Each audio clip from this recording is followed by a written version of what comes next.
Bonjour chers abonnés, nous sommes là aujourd'hui avec vous pour vous faire un tutoriel concernant le DHCP, plus précisément l'installation et la configuration d'un DHCP sur CentOS 8. Alors c'est quoi DHCP? Ça veut dire Dynamic Host Configuration Protocol, qui est aussi un protocole réseau qui a pour but d'attribuer des adresses IP automatiques. Supposons qu'on est au niveau d'une entreprise, au lieu d'aller configurer des adresses IP au niveau de chaque machine cliente, on peut configurer un DHCP au niveau d'un serveur pour qu'il puisse attribuer des adresses IP automatiques au niveau de chaque machine cliente. Alors pour ce faire, qu'est-ce que nous allons faire? Nous allons d'abord installer les paquets DHCP, ensuite faire les configurations nécessaires et ensuite finir par un test de fonctionnement. Maintenant, pour faire l'installation des paquets, nous allons d'abord vérifier si notre carte réseau est bel et bien sur NAT pour qu'on puisse aller sur Internet. Voilà, c'est fait. Maintenant, nous allons chercher une adresse automatique avec la commande dhclient.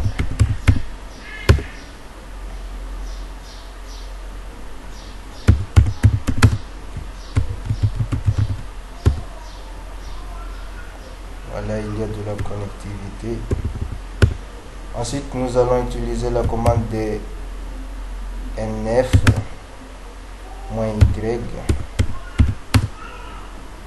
install dhcp-server.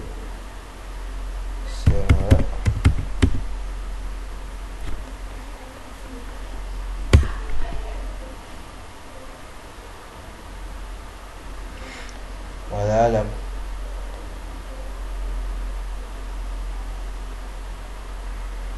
l'installation des paquets a commencé.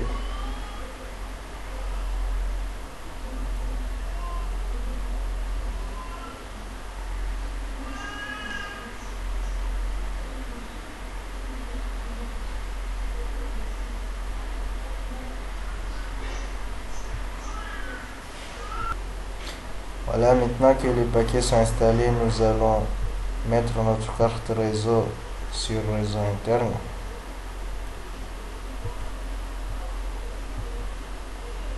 Voilà, ensuite nous allons remettre les configurations initiales, à savoir notre nom de domaine vim/etc réseau.conf.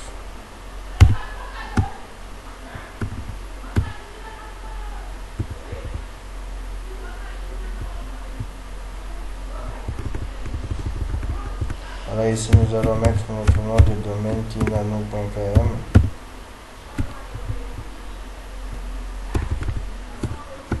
Et ici l'adresse IP qui est 192.168.1.10.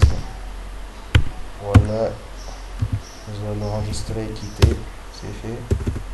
Nous allons fixer l'adresse IP ifconfig ns33 192.168.1.10. Voilà, nous allons redémarrer le système CTL. Restart name it. Voilà, c'est fait. Nous allons utiliser la commande nslookup 3w pour vérifier si c'est bien. Voilà, c'est bon. Ensuite, qu'est-ce que nous allons faire? Nous allons copier les fichiers exemple dans les fichiers de configuration en utilisant la commande cp /usr /char /doc /dhcp-server dhcpd.conf exemple /etc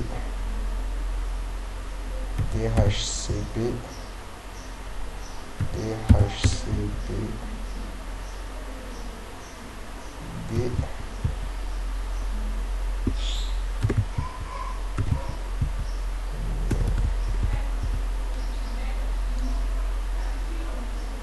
DHCP slash DHCPD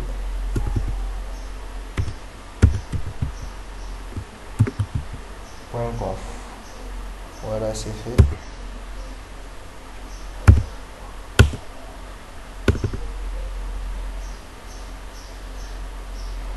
Voilà, maintenant nous allons éditer les fichiers de configuration du DHCP et mettre les informations nécessaires en utilisant la commande vim /etc /dhcp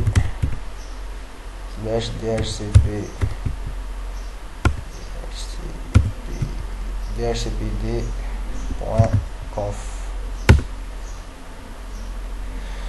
Voilà, nous allons numéroter. C'est fini. Nous allons nous diriger au niveau de la ligne 18. Nous allons décommenter cette ligne-là. Voilà. Ensuite, nous allons nous diriger au niveau de la ligne 40.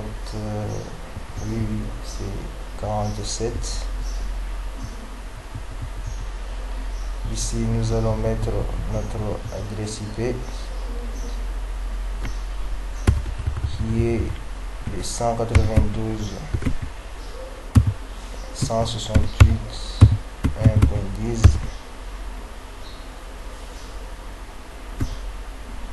Maintenant, ici, nous allons mettre la plage d'adresse 192.168.1.11 par exemple. Ici 192.168.1.100.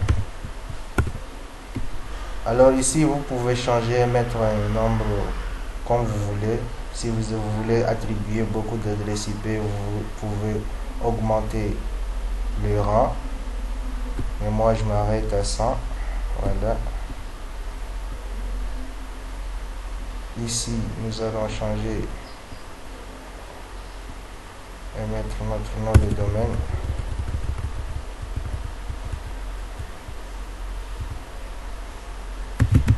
nano.km. Ici de même nous allons changer et mettre notre adresse IP.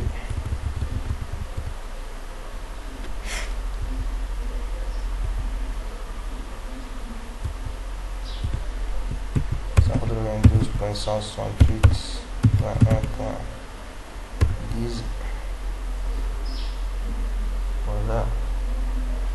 Ici nous allons mettre aussi l'adresse IP 192.168.1.10. Voilà. Ici de même nous allons mettre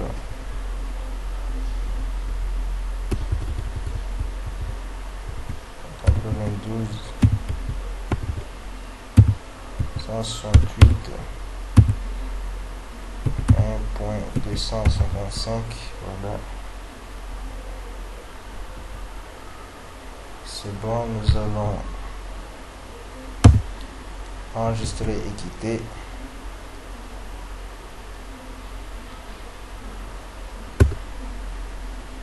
Ensuite, nous allons démarrer le système. CTL restart DHCPD. Voilà, il dit qu'il y a une erreur. Donc ici nous allons revenir en arrière pour vérifier là où on a fait l'erreur. Voilà, on met en mode d'insertion. Avant tout, nous allons d'abord numéroter.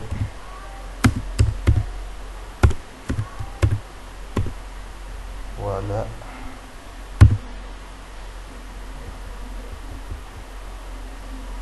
Voilà, ici ça devrait être 0, 0, allons enregistrer et quitter.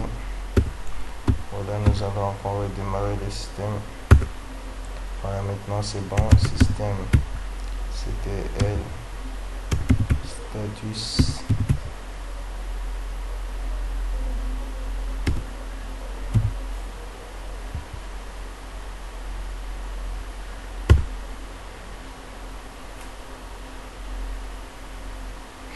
Voilà, maintenant le système a bien démarré. Voilà, maintenant que nous avons eu à installer les paquets et à faire les configurations nécessaires, nous allons nous diriger au niveau d'une machine cliente pour voir si le DHCP est bel et bien fonctionnel. Donc, voici une machine cliente. Nous allons nous diriger au niveau de configuration d'adresse. Voilà, ici on avait fixé une adresse IP manuelle, nous allons mettre automatique.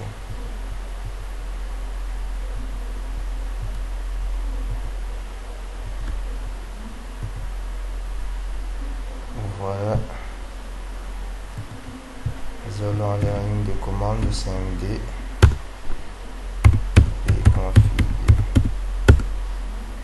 Voilà, ici on peut observer qu'on a l'adresse IP 192.168.1.11 qui est dans la plage d'adresse qu'on avait eu à configurer au niveau du serveur. Cela veut dire que l'adresse IP automatique est bel et bien fournie. Donc notre objectif a été atteint. On se retrouve dans un prochain tutoriel. Merci beaucoup.